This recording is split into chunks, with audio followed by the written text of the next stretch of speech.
All right, let's dive into something fascinating today, the Republican Party, and specifically, its incredible, almost paradoxical history of radical reinvention, a story that often seems to defy its own core principles. So think about this for a second. What if the party we associate with small government was actually founded on the idea of a huge, powerful federal state? And what if that whole free trade era was just a short-term thing? Well, these aren't just what-ifs. They're the real contradictions at the very heart of the GOP's history. The party has completely remade itself 4 times, and each time it was in response to a major national crisis.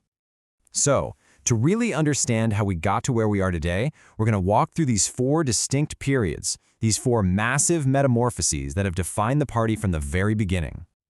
Okay, let's start at the beginning. Act 1. The Republican Party was born back in 1854. And, get this, it wasn't founded on a platform of small government at all. No, it was born from a moral crusade that actually demanded a very strong, very interventionist federal government. The one idea that brought everyone together under this new party banner was something called free labor. Now, this wasn't an anti-capitalist idea. Quite the opposite. It was a deeply pro-capitalist vision for America, a society where any hardworking person could own their own farm or business. It was a direct challenge to the South's entire economic model, which they called the slave power. And they boiled this whole worldview down into one incredibly powerful slogan: free soil, free labor, free men. Free soil was about stopping slavery from expanding into new territories. Free labor was about that dream of economic independence. And free men, well, that was the ultimate moral goal of the whole project. But here is the central paradox of the party's founding. The coalition itself was, deeply divided. On one side, you had moral abolitionists who saw slavery as a national sin that had to be crushed with federal power, period. But on the other side, you had economic preservationists who were mainly just focused on keeping Western lands available for white settlers. So they were united against slavery, sure, but their reasons for it couldn't have been more different.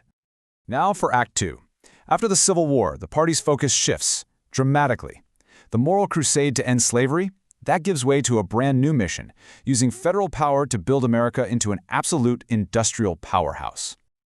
So how'd they do it? They used a playbook called the American system. Think of it as Hamiltonian economics on steroids. The absolute cornerstone of this policy was high protective tariffs. This was a deliberate wall to shield America's new industries from foreign competition. You combine that with massive land giveaways for railroads and a super strict gold standard, and the whole thing was designed to light a fire under the Industrial Revolution. Of course, this industrial boom created just incredible wealth, but it also led to rampant corruption, which started to fracture the party. You had the stalwarts, who were basically defending the system of political favors and patronage. And then you had the mugwumps, a group of reformers who were so disgusted by all the cronyism that they actually left the party and supported a Democrat for president in 1884. And all this tension just finally explodes in 1912. You have Theodore Roosevelt, the larger-than-life figure, pushing his new nationalism, demanding that the government step in and break up these giant corporate monopolies. But his hand-picked successor, William Howard Taft, believed in a much more cautious, by-the-book legal approach. This huge ideological fight over the role of government and corporate power literally split the Republican Party right in two. And that split really sets the stage for the third Great Transformation. The Great Depression and FDR's New Deal would force the Republican Party to forge a completely new identity, one that for the first time was defined by its fierce opposition to a powerful federal government. You can almost point to the exact moment this happened, the 1936 party platform. It was a direct response to the New Deal, and it laid the foundation for modern fiscal conservatism. They pledged balanced budgets and held up the Supreme Court as the last line of defense against a government that was growing too powerful. And for the next few decades, a real battle for the party's soul was underway. On one side, you had the moderate Rockefeller Republicans. They basically accepted the New Deal's social safety net. But on the other, you had this insurgent conservative movement led by figures like Barry Goldwater, who called all of it creeping socialism. Well, the conservatives eventually won that battle, big time. Ronald Reagan came along and built this incredibly powerful fusionist coalition. He brought in Reaganomics, the big tax cuts and deregulation, and then he made a radical break. He completely reversed over 100 years of Republican economic policy by abandoning protective tariffs and going all in on global free trade.